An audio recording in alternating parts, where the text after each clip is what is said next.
Tell us how the conference is going and what changes you had to make because of COVID. Well, we're here with 1,000 people in person instead of 200,000, but it does feel like a family reunion. It's so great that everyone is back here in person. But as you mentioned, we've had to do so many changes. We did 10,000 PCR tests to make sure that this is a safe environment for everyone in person. But because we only have 1,000 people, actually most people experience Dreamforce online on our streaming service, Salesforce Plus. We have tens of millions of people who have already watched all the content from here in San Francisco. So despite the fact, as you mentioned, it's a little smaller than it is before, we're actually reaching an even wider audience online. And this is the new normal, right? We're in a hybrid world, an all digital from anywhere world, and Dreamforce is really representative of that. But I understand you've got some star power. The Foo Fighters are there. That's kind of exciting. And Will Smith, Jane Fonda, you're able to get those people to come out, huh?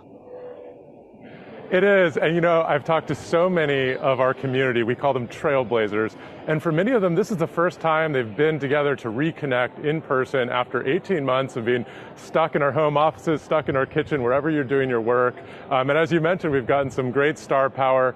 Dreamforce is about a few things. Number one is business is the greatest platform for change, and everyone here wants to take home some skills and technology to go have a positive impact on the world when they return. But it's also about connection, and seeing the Foo Fighters here on Howard Street last night was a small forum and just a beautiful landscape, as you can see behind me. Yeah, absolutely. That is awesome. You spoke about workforce, and there's this report out from IDC that says Salesforce and its ecosystem partners will create something like 9.3 million new jobs by the year 2026. Can you talk to us a little bit about that, and also what might those jobs look like now that we see the workplace changing? There's more and more remote work or hybrid work. How do you envision that looking in the coming years? Well, as I mentioned, we're in an all-digital work-anywhere world, and it's impacting every industry. Consumer goods companies are going direct to consumer. Supply chains are going digital. Every company is developing direct, trusted digital relationship with their customers, and it's really creating this unparalleled demand for digital technologies, and that's where all these jobs are coming from.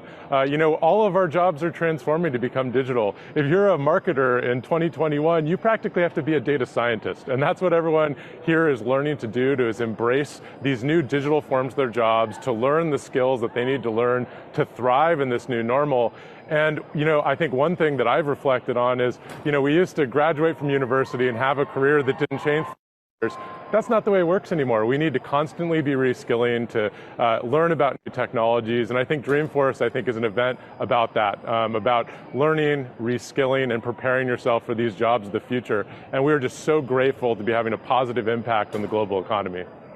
A couple of weeks ago, we had your CEO, Mark Benioff, on, and he said that the company is embracing what he called work anywhere, live anywhere environment that is indeed all digital. We've seen a lot of companies pull back plans to bring people back into the office. Where do things stand right now with Salesforce and getting people back into the physical office? Well, we've opened over half offices globally, but no one's showing up. And it's interesting, I've started 2 companies in my career, and I loved picking out my desks and my office space, because that's that was the fun part of starting a company. If I were starting a company today, I wouldn't start with my physical headquarters, I would start with my digital HQ. And I think what we're seeing in the future of work is that the digital infrastructure you provide, your employees, your customers, and your partners are actually as or more than the physical headquarters you have, and Salesforce is included in that. I'm looking forward to people being back in Salesforce Tower San Francisco and Salesforce Tower London and Tokyo, but right now our companies are on Slack, and I think we're seeing this from across our customer base as CEOs and boards are realizing that the flexibility that we've had this year is becoming a demand from employees. And if you open up the headline of any newspaper, you'll see the great relocation, the great resignation. These are all symptoms, I think, of really systemic changes in the workforce that I don't think we've fully internalized yet. All right, I'm just curious if any of the labor shortages we're seeing hit a number of different industries is hitting Salesforce at all. Is it more challenging now than in recent memory to find and retain talent?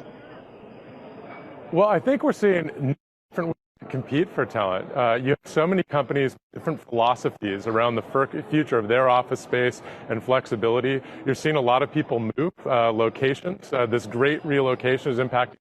I think every company, including Salesforce, needs to reassess their workforce plan. We can recruit our places. I think it's an opportunity to have a more inclusive workforce, a more digitally friendly workforce that actually onboards more people onto the economic opportunities of the technology industry and platforms like Salesforce. But it's a really deep introspection about what is the future of our office space, what is the future of our workforce, and I think, particularly here at Dreamforce what are the technologies and tools we need to thrive in that new normal? And I think every company in the world is going through this transformation at the same time, and it's pretty exciting. Now, I know you bought the corporate chat company Slack over the summer. How is that integration going with Salesforce? Well, that's been the most fun part of Dreamforce for me personally. I'm really close friends with Stuart Butterfield, the CEO of Slack, and we've introduced all the integrations with Slack with Salesforce's platform, which we call Customer 360. We're the 're1 customer relationship management platform for sales, customer service, e-commerce. We've integrated Slack into that entire platform. So, if you're a call center, you're not a building anymore. It's something that exists in the cloud. And we've integrated with Slack so you can run an all digital contact center. And if you're a retailer now, we don't talk about Black Friday and Cyber Monday anymore. It's just Cyber Week. And we created a new digital command center for Cyber Week for all the retailers of the world, all built on Slack. We really think that Slack can be every company's HQ, and we've tried to integrate it deep platform to help all of our customers accelerate. The number one thing on every CEO's agenda is growth, and we're really optimistic that Slack and our Customer 360 platform are the operating system for growth for every company in this new normal. All right, Bret Taylor, President and COO at Salesforce, thanks for your time and enjoy the Dreamforce conference.